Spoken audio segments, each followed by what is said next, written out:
भंडारा येथील पोलीस मुख्यालयाच्या हॉलमध्ये जातीय सलोखा व शांतता समितीची बैठक आयोजित करण्यात आली होती। कार्यक्रमाच्या अध्यक्षस्थानी जिल्हा पोलीस अधीक्षक नरुल हसल होते, तर प्रमुख अतिथी म्हणून अतिरिक्त जिल्हाधिकारी रवींद्र जाधव, अप्पर पोलीस अधीक्षक निलेश मोरे, उपविभागीय पोलीस अधिकारी मनोज सिडाम, उपविभागीय अधिकारी डॉक्टर कश्मीरा सखे, पोलीस निरीक्षक संदीप माकडे इत्यादी मान्यवरांच्या उपस्थितीत कार्यक्रम संपन्न झाला।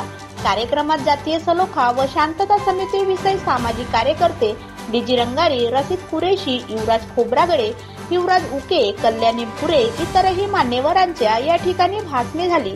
त्यानंतर उपजिल्हाधिकारी रवींद्र जाधव, पोलीस अधीक्षक यांनी सुद्धा शांतता समितीविषयी व जातीय सलोखा कसं अबाधित ठेवता येईल याविषयी मार्गदर्शन केले। तसेच शांतता समितीच्या पदाधिकाऱ्यांना त्यांचे कर्तव्य काय व त्यांना काय करायचे आहे हे सुद्धा मार्गदर्शनातून सांगितले। सभेला पूर्ण भंडारा जिल्ह्यातील प्रशासकीय अधिकारी, शांतता समितीचे सदस्य, गणेश उत्सव मंडळ उपस्थित।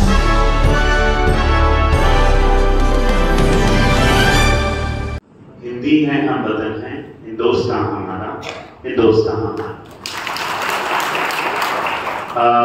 मंच पर बसलेले या जिल्ह्याचे ॲडिशनल कलेक्टर साहेब, ॲडिशनल एसपी साहेब, एसडीएम तुमसर, एसडीपीओ पवनी, सर्व पोलीस अधिकारी, वेगवेगळे विभागाचे प्रमुख, शांतता समितीचे सर्वसामान्य सदस्य, वेगवेगळी संस्था, वेगवेगळी संघटनेचे सामान्य सदस्य, सर्व पत्रकार बंधू, आलेले सर्व गणेश मंडळाचे बंधू आणि भगिनींनो, सर्वांना माझा सप्रेम नमस्कार।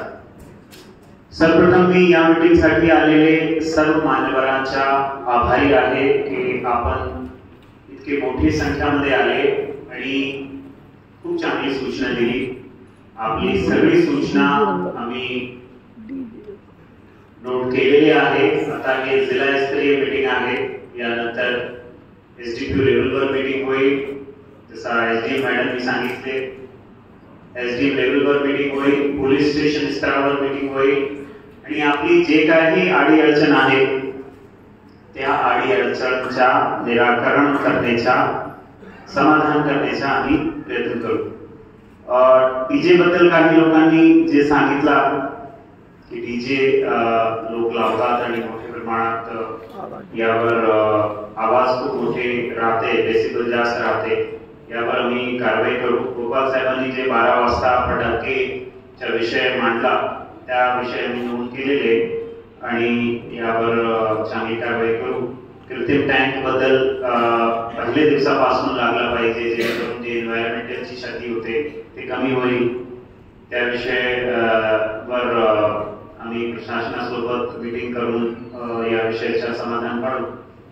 मटनची दुकानबद्दल साहेबांनी जे सांगितलं ते दोघा देवीच्या उत्सवामध्ये होईल, त्यावेळेस याचं सुद्धा पालन होईल।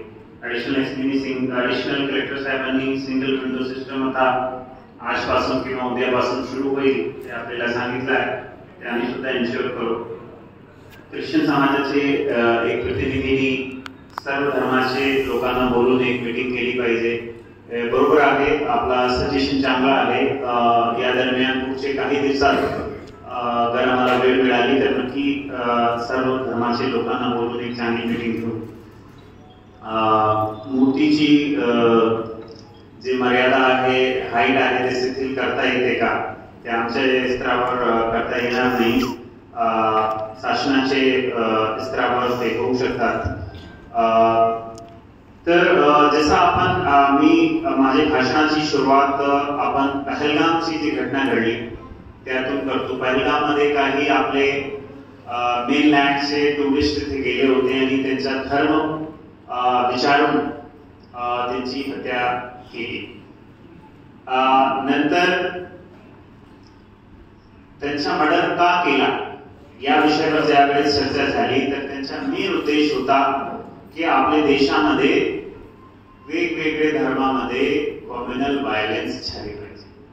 त्यांचा उद्देश त्या टुरिस्ट लोकांना मारणं नव्हता, त्यांचा मेन उद्देश होता की या आपण धर्म विचारून लोकांची हत्या करणार त्यावेळेस भारताचे वेगवेगळे सिटीमध्ये कॉम्युनल व्हायलन्स होणार, ते मेन उद्देश होता. परंतु त्यांची जी प्लॅनिंग होती ते प्लॅनिंग मध्ये यशस्वी झाले नाही, कारण आमचे देशाचे लोक समजदार आहे, ते एज्युकेटेड आहे आणि त्यांची जी प्लॅनिंग होती ते प्लॅनिंग त्यांनी फेल करून टाकली.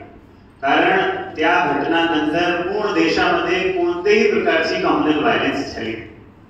याचा अर्थ आहे म्हणजे हे या घटना सांगण्याचा माझा काय उद्देश आहे. उद्देश असा आहे की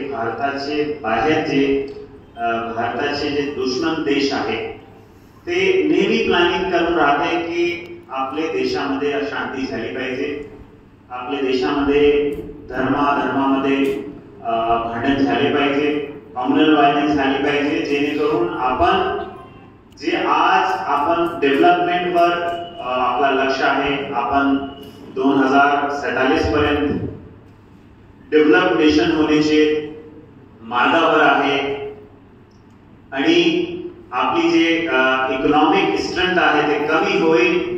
त्यामुळे असे प्रकारचे लोक प्लॅनिंग करतात. आणि आता गणपती आहे, आपल्याला माहिती आहे महाराष्ट्राचा सर्वात मोठा फेस्टिवल म्हणजे गणपती.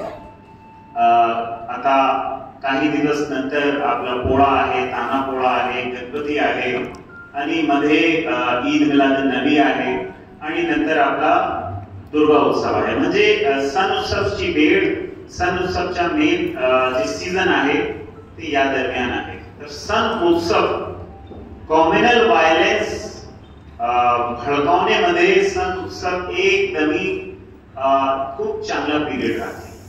तर या दरम्यान कोणीही कॉम्युनल व्हायलन्स मोठी करू शकतात, कॉम्युनल व्हायलन्स होऊ शकतात, त्यासाठी लोक प्लॅनिंग करू शकतात. यांच्या जे देशाचे बाहेरचे जे लोक आहेत त्यांचा मेन उद्देश हाच राहते की आपले देशाचे लोक आपसात झगडे भांडणमध्ये राहणार. जर ते झगडे भांडणमध्ये राहणार तर आपण कधीही मोठे होऊ शकत नाही, इकॉनॉमिकली सुपर पॉवर होऊ शकत नाही.